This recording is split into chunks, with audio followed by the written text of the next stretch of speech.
Minacce e ingiurie a vecchietti non autosufficienti nella casa di riposo Sereni Orizzonti di Aiello, 7 misure cautelari, l'azienda, le abbiamo denunciate noi ai carabinieri, licenzieremo i responsabili. È stato sbalzato dalla ruspa, finita in un dirupo ed è morto sul colpo, drammatico incidente sul lavoro nel pomeriggio a Ravascletto, la vittima è Mario da Pozzo, cognato del sindaco del paese. Bufera sulla Varsila che annuncia lo stop alle produzioni a Trieste, a rischio 450 posti diretti e 400 nell'indotto, scatta subito lo sciopero dei lavoratori e la solidarietà di politica e istituzioni. Il Covid rallenta la crescita ma non si ferma, 8.226 nuovi casi da lunedì in regione, da stamattina la nuova campagna vaccinale per over 60 e fragili e boom di prenotazioni, finora 3.604. Sono ufficiali da oggi ripescaggi nel calcio dilettanti, fusione a Trieste nel Pordenonese, rivolto il Bania festeggiano il salto dalla prima alla promozione con un mese di ritardo.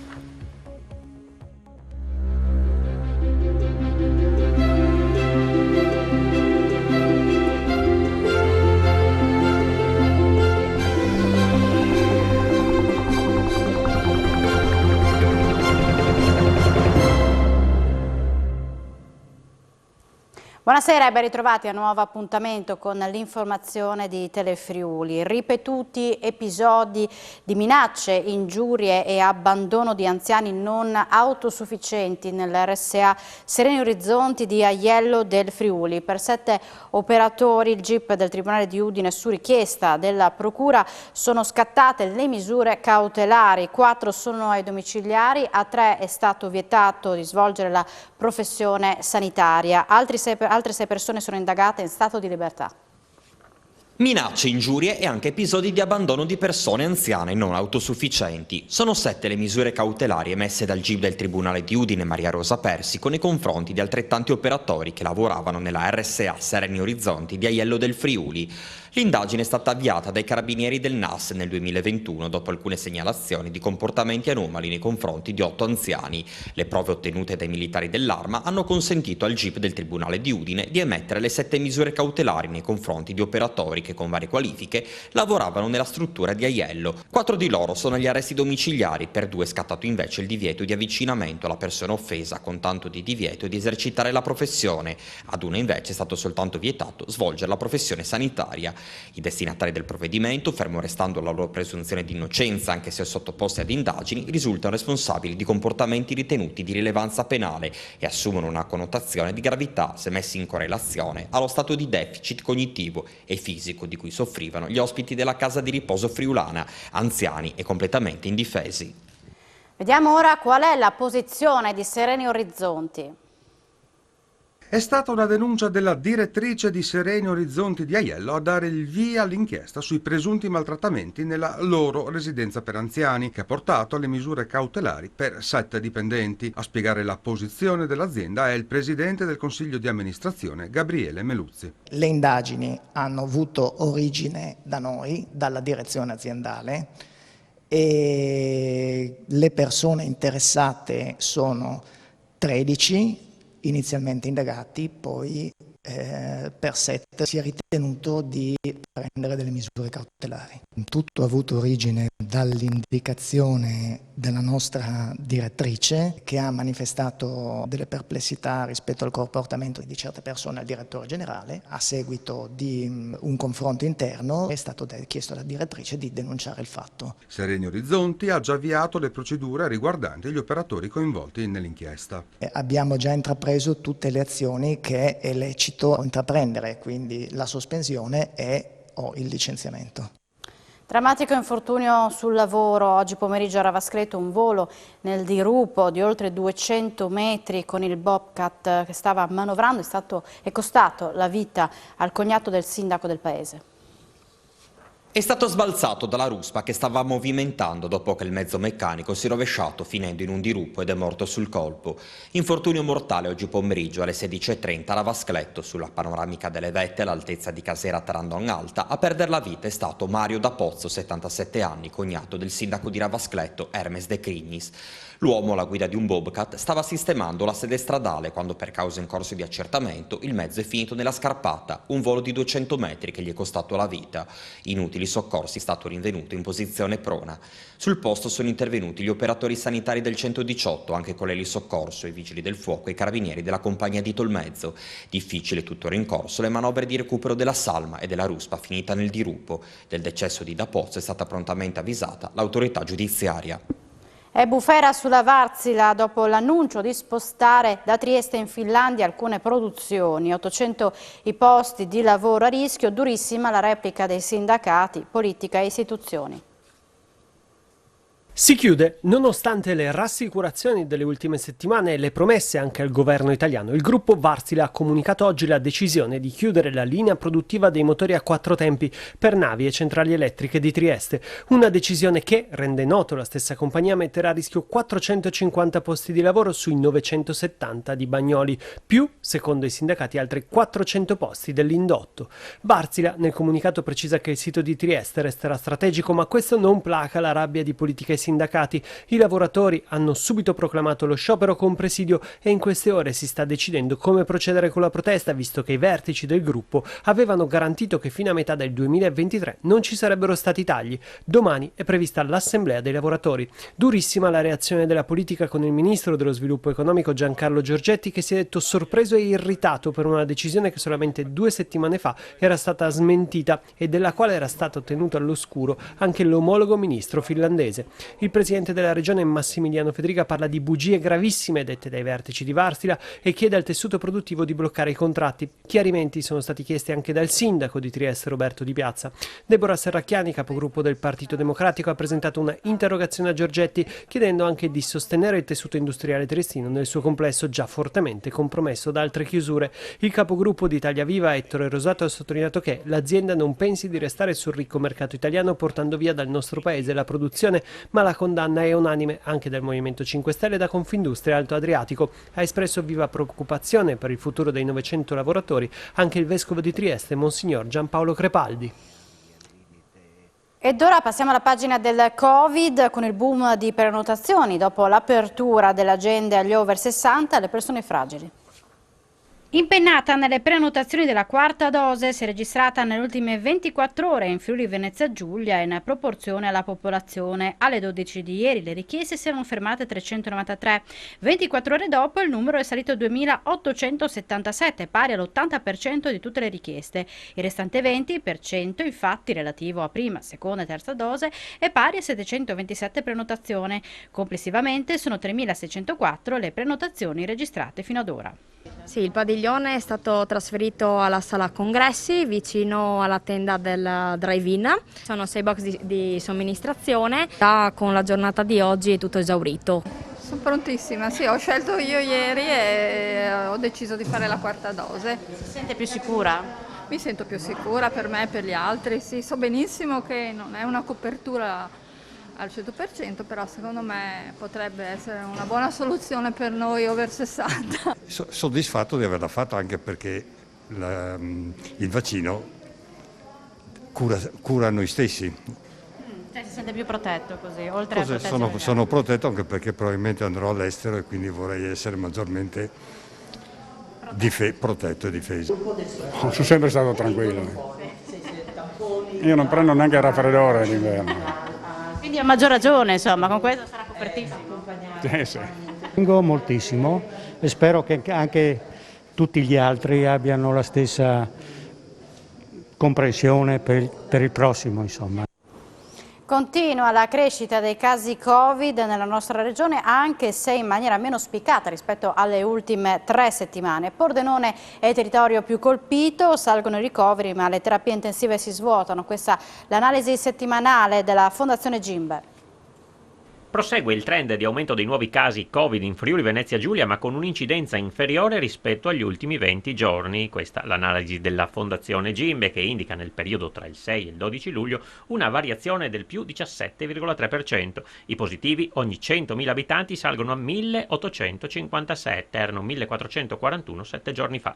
Sul territorio Pordenone, con 1.163 positivi ogni 100.000 abitanti, più 23,7%, si conferma in vetta alla classifica regionale seguita Metropolitana Trieste con 992 casi, Udine 978 e Gorizia 941. In merito ai ricoveri, l'occupazione dei posti letto Covid in terapia intensiva scende al 3,4%, la media nazionale è del 4%, mentre i pazienti nei reparti ordinari salgono al 15,7%. In merito alle terze dosi, invece, il Friuli Venezia Giulia registra un 12,6% di persone attualmente vaccinabili che non hanno ricevuto il richiamo e un 3,3% di popolazione guarita da meno di 120 giorni. In leggero aumento la copertura delle quarte dosi per gli immunocompromessi. In regione ha ricevuto il richiamo il 21,7% della popolazione a fronte di un 47,8% nazionale. Tenendo conto del quadro di elevata circolazione virale, spiega il presidente della Fondazione GIM, Benino Cartabellotta, è cruciale effettuare la quarta dose subito con i vaccini attuali che, seppur vecchi, si sono dimostrati ampiamente efficaci nel riportare a livelli elevati la copertura nei confronti della malattia grave, che declina progressivamente a 120 giorni dalla terza dose. E vediamo i dati di oggi della pandemia. I nuovi casi sono 2.388, ancora in crescita rispetto a ieri quando erano 2.247. Nuovi casi di oggi sono stati rilevati con 9.468 tamponi molecolari e test antigenici. Da lunedì i nuovi casi in regione sono 8.226. In crescita anche i ricoverati in terapia intensiva, che sono 7, le persone ricoverate in altri reparti invece 236. Ancora 2 decessi, uno a Gorizia e uno a Pordenone. Siamo alla politica in subbuglio dopo la mancata fiducia dei 5 Stelle al governo. Il premier Draghi è salito al Colle e ha annunciato le dimissioni in serata. Dal Friuli Venezia Giulia, leader degli altri partiti attaccano il comportamento dei pentastellati. Questa sera rassegnerò le mie dimissioni a Mattarella, la maggioranza non c'è più, è venuto meno il patto di fiducia, queste le parole del premier Mario Draghi. Il tutto è nato nel pomeriggio quando i 5 Stelle in Senato, tra loro anche il ministro triestino Stefano Patuanelli che era in missione, non si sono presentati per votare la fiducia e così il premier è salito al Colle dal presidente Mattarella per poi annunciare le sue dimissioni, nonostante il governo avesse comunque incassato la fiducia con 162 sì. Ora la crisi è totale in un momento di difficoltà per l'Italia, come sottolineano anche i leader politici del Friuli Venezia Giulia. È chiaro che si apre una crisi politica, adesso spetterà al Presidente del Consiglio fare le scelte, ovviamente al Presidente della Repubblica compiere gli atti conseguenti. L'ultima cosa che serve al nostro Paese è una fase di instabilità e di rallentamento dell'azione di governo, il commento di Deborah Serracchiani, capogruppo PD alla Camera, che ha definito questa crisi incomprensibile. Per il PD avanti con la stessa maggioranza o meglio il voto. Il ritorno alle urne è chiesto a gran voce dal capogruppo in Senato di Fratelli d'Italia Luca Ciriani, partito all'opposizione. Fiducia o non fiducia, questa maggioranza e questo governo sono finiti nonostante i tentativi ridicoli di tenerla in piedi, afferma. Fratelli d'Italia non farà mai parte di altre maggioranze o farà da stampella di altri governi. Di atto da irresponsabili parla invece il presidente di Italia Viva Ettore Rosato. Intanto la crisi pesa già sui mercati. Milano ha chiuso in rosso, meno 3,4%, con lo spread sopra i 200 punti. La cronaca: è caduto da oltre 5 metri un uomo austriaco di 52 anni, è successo la scorsa notte a Udine, le sue condizioni sono gravissime. I carabinieri del radiomobile di Udine stanno chiarendo le circostanze nelle quali ieri notte un uomo di 52 anni di nazionalità austriaca è precipitato da un'altezza di 5,5 metri dall'hotel Ambassador in pieno centro a Udine. Al momento si escludono responsabilità di terzi. Il turista si trovava da solo nel terrazzo della propria camera quando, dopo essersi sbilanciato, è stato visto cadere nel vuoto. L'uomo, soccorso da personale del 118, è stato trasportato in gravissime condizioni all'ospedale di Udine, dove si trova tuttora ricoverato nel reparto di terapia intensiva. La prognosi è riservata. Ha riportato un trauma al torace, all'addome e al bacino. Fortunatamente nel violento impatto al suolo non ha battuto la testa. Sottoposto agli esami tossicologici, nel sangue gli è stata riscontrata la presenza di alcol. Ennesimo episodio di brutale violenza nei confronti di un animale. A Montereale Valcellina un gattino è stato trafitto da una freccia rudimentale. Non è chiaro il motivo del gesto. Il felino è morto dopo essere stato sottoposto a un delicato intervento chirurgico per la rimozione della freccia. Potrebbe essere di origine dolosa l'incendio che si è sviluppato oggi pomeriggio a Villa Dolt di Fontanafredda in via dei Fiori, che ha distrutto ricovero attrezzi e bruciato parte di un orto sociale. Sul posto per domare le fiamme sono accorsi con 3 mezzi i vigili del fuoco del comando provinciale di Pordenone. Alcuni residenti hanno raccontato come da tempo quell'area sia oggetto di atti vandalici. Sul posto anche la polizia locale. Un incidente stradale si è verificato nel pomeriggio N4 nel tratto tra l'Isert e Re di Puglia. Un auto articolato, per causa in corso di accertamento della Polstrada, ha centrato la barriera di sicurezza, rischiando di precipitare nella corsia opposta. Il tratto di autostrada è stato subito chiuso, anche perché nell'incidente il mezzo pesante ha perso parte del carico, rame, che stava trasportando. I disagi sono tuttora in corso, chiusa la direzione di marcia verso Palmanova.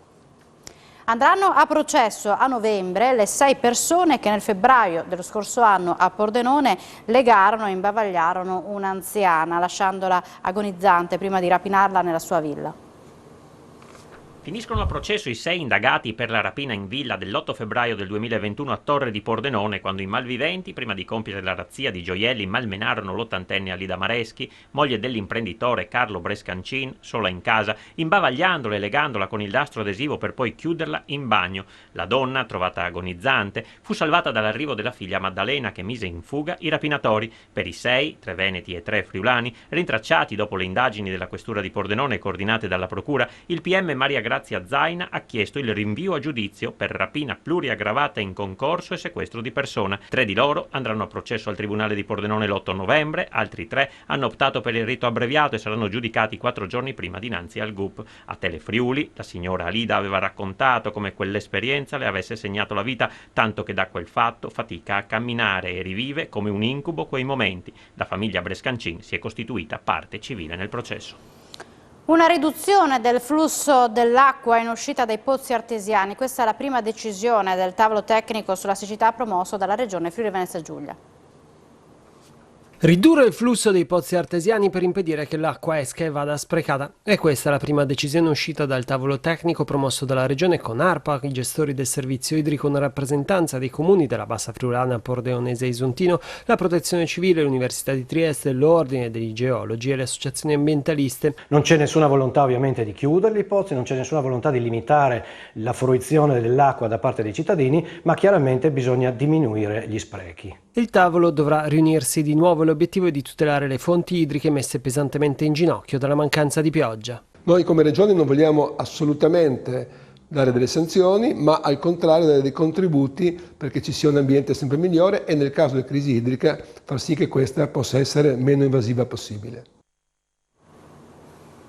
Caldo sopra la media ma sopportabile per questo fine settimana. Le temperature invece saranno bollenti dalla prossima settimana, dalla metà della prossima settimana. Ora sentiamo le previsioni di Antonino Renda. Nel fine settimana avremo caldo, ma non caldissimo, nel senso che avremo sia giornate afose. La giornata di domani, ad esempio venerdì, sarà una giornata piuttosto calda, con massime fin verso i 33-34 gradi e anche dell'afa, ma la notte tra venerdì e sabato, assieme anche a qualche temporale a macchia di leopardo che dunque non colpirà tutte le zone, avremo l'arrivo di un nucleo di aria un pochettino più fresca. Ci interesserà in maniera marginale, ma sarà in grado di portare l'arrivo di correnti da est-nord-est, quindi anche della Bora che senz'altro nella giornata di sabato ci farà stare abbastanza bene, specialmente al mattino e la notte tra sabato e domenica. Dunque anche la giornata di domenica all'insegna del bel tempo, un bel tempo con aria secca e dunque bassa umidità. Nella settimana prossima però da dire che specialmente da martedì e mercoledì avremo un aumento delle temperature senz'altro più serie. L'anticiclone africano ci interesserà in maniera diretta portando temperature più alte e anche più afa. E con l'arrivo delle giornate calde sale l'attenzione nei confronti delle persone anziane. Sentiamo qualche consiglio. Quando le temperature superano i 30 gradi, i disagi aumentano per tutti, ma in modo particolare per le persone anziane. Quello che per i giovani è semplicemente un consiglio, per una persona anziana che tiene alla propria salute diventa un obbligo. Le conseguenze infatti possono essere molto pesanti. Sicuramente una vasodilatazione periferica, c'è sicuramente una sudorazione che non viene compensata perché la popolazione anziana non ha la sensazione, perde la sensazione della sete, la pressione arteriosa si tende ad abbassare, quindi il cuore fa una grande fatica e quindi la disidratazione può portare a problemi legati all'insufficienza renale, allo scompenso cardiaco, alterazioni dello stato mentale, può favorire infezioni urinarie ma non solo, può portare anche a colpi di calore. Quindi che cosa fare per prevenire? Idratarsi adeguatamente, almeno 1,5 litri di liquidi al giorno, se non dire 2, cercare di non uscire nelle ore più calde. E se per forza bisogna uscire di casa, coprirsi il capo, vivere in un ambiente più fresco possibile. Se non c'è il condizionatore può andare bene anche un ventilatore. Prima oasi felina, rinnovo dello statuto della NET, PEBA, incremento dei controlli in borgo stazione, sono i temi principali che sono stati discussi oggi in giunta nel comune di Udine. Arriva a Udine la prima oasi felina chiusa, un'area destinata a dare rifugio e assistenza ai piccoli animali in difficoltà. La superficie di quest'opera è di 600 metri quadri e consentirà il ricovero di un numero massimo di 60 gatti, nell'ambito del vivaio comunale del verde pubblico. Tra i punti all'ordine del giorno della Giunta Comunale di Udine anche l'impiego in borgo stazione, oltre al presidio fisso della Polizia Locale ed una pattuglia operativa dalle 18 alle 24. E ci sono novità in arrivo anche per quanto riguarda il rinnovo dello statuto della NET, con l'introduzione del comitato di controllo composto da 9 rappresentanti degli enti territoriali serviti dalla società. Sono 52 soci della NET, sono i comuni della NET, e quindi 9 componenti di questi territori formeranno il controllo analogo che avrà il compito di dare un giudizio, un parere sulle scelte strategiche che la NET farà. Il primo cittadino a margine della riunione di giunta si è soffermato sul futuro dell'ex Cinema Odeon, una struttura storica, ha ribadito, destinata ai giovani. E Basaldella dove troveranno posto? Troveremo una collocazione anche per loro, io ho già trovato il luogo ma non voglio dirlo ancora, per dare valore e spessore a queste espressioni artistiche. Verrà firmata domani mattina dal sindaco Laura Giorgi l'ordinanza per garantire l'ordine pubblico a Lignano dopo la maxi rissa di domenica scorsa. Divieto di bere per strada e limitazione di orario per la somministrazione di alcolici nei pubblici esercizi. Dovrebbero essere questi i punti principali nell'ordinanza in fase di preparazione che il sindaco di Lignano Sabbiadoro Laura Giorgi firmerà nella mattinata di domani. I provvedimenti erano stati annunciati ieri al termine del confronto in prefettura Udine con i responsabili di tutte le forze dell'ordine e le associazioni di categoria, convocato in seguito alla rissa dello scorso weekend, nel corso della quale un ventenne udinese di origine albanese è rimasto gravemente ferito. L'ordinanza sarà applicata dal prossimo weekend, dal 15 luglio. Per quanto riguarda l'accesso alla spiaggia, difficile la limitazione nelle ore serali, ma saranno intensificati i controlli in alcuni varchi, in particolare nella zona della Terrazza Mare e di Lignano Riviera. Si è svolta oggi l'assemblea dei soci ordinaria e straordinaria per la Banca di Cividale, la prima dopo il successo dell'OPA lanciata da Sparcasse. Civibank Gruppo Sparcasse, la nuova definizione della Banca di Cividale, è diventata realtà dopo l'odierna assemblea dei soci straordinaria e ordinaria che ha sancito le modifiche allo statuto sociale, compreso il cambio di denominazione. L'assemblea, la prima dopo il successo dell'OPA lanciata dalla Cassa di risparmio di Bolzano, si è svolta a porte chiuse per le normative anti-Covid e ha stabilito ulteriori variazioni statutarie, tra cui l'annullamento delle azioni proprie, poco più di 1 milione, senza riduzione del capitale sociale, che resta di 79.300.000 euro. Tra le altre decisioni è stato revocato l'incarico per la revisione legale, che passa da KPMG a Deloitte & Touche, che era già la società di revisione di Sparcasse. Annullate anche le quote di genere previste per il CDA, così come lo statuto, che è stato modificato per far spazio in consiglio di amministrazione ai 3 rappresentanti di Sparcasse. Un'ultima variazione riguarda i dipendenti, che potranno godere, in linea con quanto accade in Cassa di risparmio di Bolzano, di una porzione variabile dello stipendio in base ai risultati ottenuti dalla banca. Prossimo appuntamento da segnare in agenda a inizio agosto, con la prima semestrale di gruppo. Il Porto di Trieste ha sottoscritto un protocollo di collaborazione con le realtà scientifiche del territorio per proteggere la rete dati tramite la fisica quantistica. La tecnologia quantistica per impedire infiltrazioni nel sistema di comunicazione del Porto di Trieste. L'autorità portuale ha sottoscritto un accordo innovativo, unico in Italia, con la Scuola Internazionale Superiore di Studi Avanzati, l'Università degli Studi di Trieste, Area Science Park e il CNR. Oggi il porto, ha spiegato il presidente Zeno D'Agostino, è un sistema totalmente digitale e abbiamo bisogno di sicurezza dei dati. Da Trieste passano merci, treni e informazioni sensibili verso l'Europa e il resto del mondo. La comunicazione quantistica è lo strumento ideale, anzi è il futuro per per questo tipo di sicurezza. La firma di oggi, aggiunto il rettore di UniTS Roberto Di Lenarda, dà avvio a un progetto di sviluppo tecnologico che diventerà modello per l'Italia e l'Europa anche in termini di dialogo tra istituzioni scientifiche e realtà produttive del territorio. Alessia Rosolena, assessore al lavoro della Regione Friuli Venezia Giulia, ha aggiunto che il sostegno alla ricerca sulla fisica, comunicazione e quantistica rientra nell'ampio quadro di investimenti sulla scienza e l'innovazione compiuti dall'amministrazione, nella certezza che questi campi rappresentino un rilevante volano per l'economia del Friuli Venezia Giulia. A Casarsa è stato presentato un sito internet che raccoglie tutta la produzione di Pasolini legata in qualche modo al Friuli, proprio nel giorno dell'80° anniversario del suo esordio letterario. Il 14 luglio 1942 Pasolini pubblicava a Bologna a sue spese la raccolta Poesie a Casarsa, praticamente il suo esordio letterario. Nello stesso giorno, 80 anni dopo, la sede del Centro Studi Pasolini di Casa Colussi a Casarsa ha presentato il portale in rete Pasolini Bibliografia Friulana, uno strumento innovativo per conoscere le opere dell'autore che hanno un diretto rapporto con il Friuli perché qui sono state scritte, pubblicate o stampate, o perché sono in lingua friulana o perché citano luoghi del Friuli o donne e uomini friulani. Moltissimi autori in tutto il mondo hanno indagato queste relazioni scrivendole in articoli, saggi e recensioni, ma non è sempre facile individuare questi materiali. Per dare risposte alle esigenze di studio e ricerca, il Centro Studi di Casarsa e la Filologica hanno sviluppato un progetto che prevede la realizzazione di un sito in continuo aggiornamento. Siamo in chiusura, ma subito dopo la pubblicità appuntamento con le notizie sportive, dove si parlerà anche dei ripescaggi nel calcio dilettanti. Le fusioni a Trieste e nel Pordenonese, il Rivolto e il Bannia invece festeggiano il salto dalla prima alla promozione con un mese di ritardo. A tra poco a Sport FVG, grazie per l'attenzione e buona serata con i programmi di Telefriuli.